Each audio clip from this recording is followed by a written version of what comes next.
그들에게 전하고 싶습니다. 바보들아, 문제는 대통령이야. 문제는 대통령이야.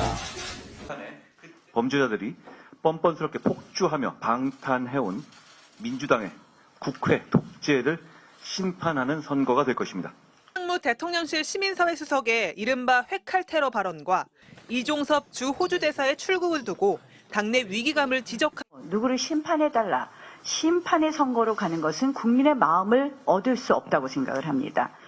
여당 다수 당선보다 야당 다수 당선을 바라는 여론의 일관된 데이터를 직시해야 합니다. 수도권 전역에서 여권의 부정적인 가상대결 여론조사가 일제히 보도되기 시작하자 여권 내에서 한동훈, 안철수, 나경원 등의 인물이 런종석 호주 대사의 거취에 대해서 한마디씩 보태기 시작했습니다.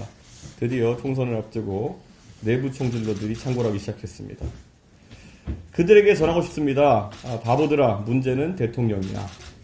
이종섭 대사가 갑자기 귀국하면 모든 것이 해결됩니까?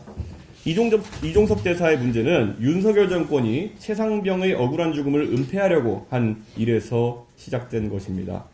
이 모든 은폐 기획이 나중에 100일하에 드러난다고 하더라도 이종섭 대사는 주범이 아니라 종범밖에 되지 못하는 사람입니다.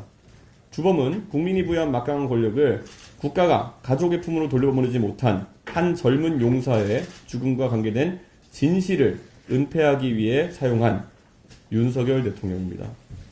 선거용으로 눈 가리고 아웅하면서 이야기할 것이 아니라 진정성 있게 문제를 제기하려면 윤석열 대통령의 사과 그리고 특검 수용을 종용하십시오.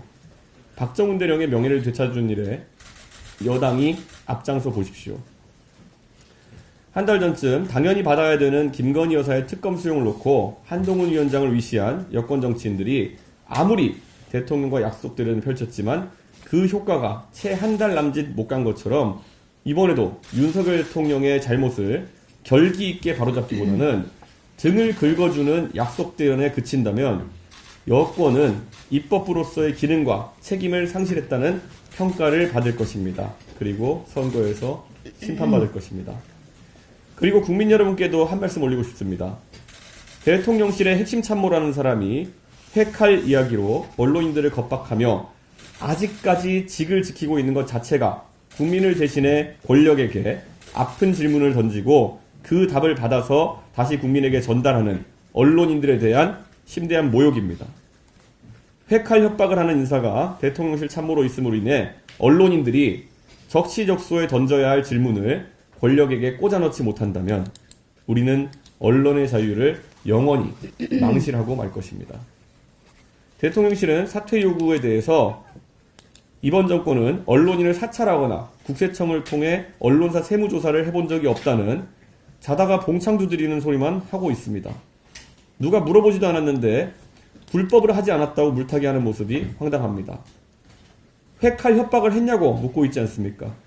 황상무 수석의 빠른 사퇴와 대통령실의 정중한 사과를 다시 한번 촉구합니다.